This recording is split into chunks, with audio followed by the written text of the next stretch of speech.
Captain Peter Cutsey, Part 3, in the normal procedures in sequence. Preliminary pre-flight procedure. IRS mode selectors off, then nav. Off, then nav. Verify the DC, on DC lights, illuminate, then extinguish. They did. Verify the align lights are illuminated. They are. The enable required nav performance RMP message may show until IRS alignment is complete. That message is not present at this time.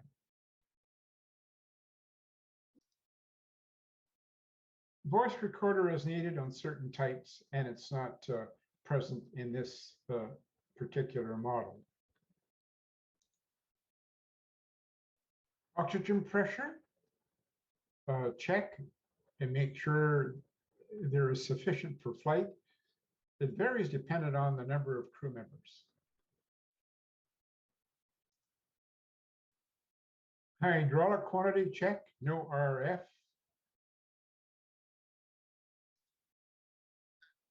Engine oil quantity, 13 quarts for this engine type. We have 17 quarts. So the engine type, it varies. Do the following remaining actions after a crew change or maintenance action. Note, the following pressure drop test only needs to be performed at one station. So we're looking at the first officer station. Oxygen pressure drop test. Note the crew oxygen pressure. So we've looked up and we've noted it. And the oxygen mask stowed and door closed. It is. Test reset switch, push and hold. That's the test reset here. And verify the yellow cross shows momentarily in the flow indicator. We'll say it does. And then the emergency test selector, which is here, continue to hold the test reset simultaneously with the emergency test selector for 5 seconds. And verify the yellow cross shows continuously in the flow indicator. We'll say it does. And verify the crew oxygen pressure does not decrease more than 100 psi-G. So we've looked up and we saw that it didn't drop more than 100. If the oxygen cylinder valve is not in the full open position, pressure can decrease rapidly or decrease more than 100 psi or increase slowly back to normal. Then release the test reset switch and the emergency test selector, which we have. To verify the yellow cross does not show in the indicator. It no longer shows. The normal 100% switch, which is over here, 100%. Crew oxygen pressure checked. Verify the pressure is sufficient for dispatch.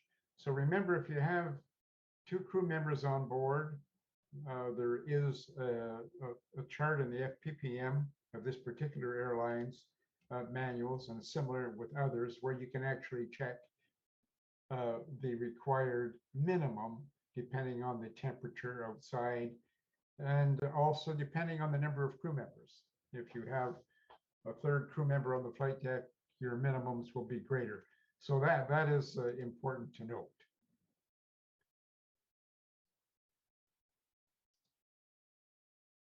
The next part of this preliminary pre-flight is maintenance documents check.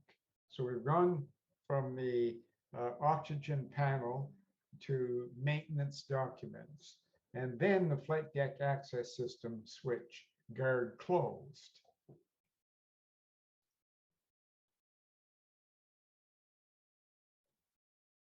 And the actual switch is here, guard closed. Emergency equipment check for the fire extinguishers, checked for bottle pressure and stowed, crash axe stowed, escape ropes stowed. ELT guard closed. Verify that the ELS light remains extinguished. Well, let's go up and have a look at that.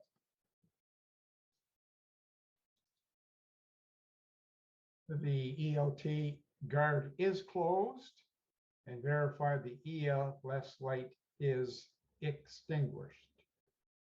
The PSEU, verify that it's extinguished. Here, GPS, ILS, and GLS lights would be in this area here if installed, and verify that they are in fact extinguished. Then we go next to the service interphone and make sure the service interphone is off, and it is.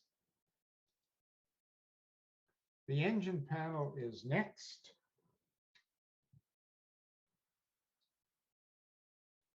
Verify the reverser lights are extinguished. They are. Verify the engine control lights are extinguished. They are. And verify the EE switches are on. And they are. The landing gear indicator lights, verify illuminated. Flight recorder switch, guard closed. And it is. Mach airspeed warning test. Now I'm going to turn the sound back on so that we can see if we can actually hear it.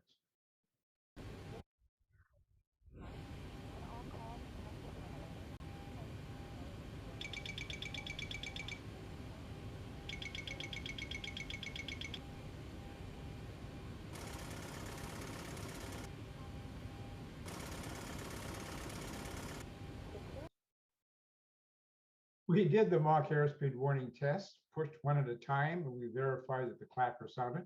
And we did the stall warning test switches, push one at a time, and verify that each control column vibrates when the respective switch is pushed. So that checks. Now, the other thing that we have to remember is that if the stall warning test didn't check, there are a few things that could have caused that. The reasoning behind this is electrical power has got to be established on the AC transfer buses for at least 4 minutes, otherwise the check won't work. Or if that's not the case, it could be due to leading edge flaps drooping, which would require maintenance clearance to turn on the System B hydraulic pump, pressurize System B, and once that's done, then turn off System B and or leave it on, I should say, do the check, and you should get a normal stall warning test, and then depressurize System B.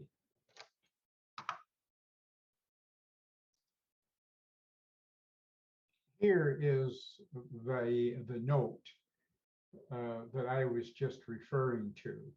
So these two notes are important. And then you go to the circuit breaker panel on P6 and check all the circuit breakers. That's the panel behind the first officer. And then the manual gear extension door, access door, make sure it's closed. It's on the floor, just to the left of the first officer's seat. Here's the door. There's a Zeus fastener here. Make sure that it's latched, because if it's not latched closed, you won't be able to get the gear up after takeoff. So that's important. So after you've checked that, then we'll go to the circuit breakers on on the center pedestal and make sure they're in on the control stand, and then P18. Circuit breakers are below this edge. We can't see them here on the control pedestal. And this is the P18 panel here behind the captain. So make sure those circuit breakers are checked. Parking brake as needed, normally set, and remember that the brake wear indicators have to be checked on a walk around, and in order for them to read properly, the parking brake must be set. This concludes the preliminary pre-flight procedure. See you in the next video.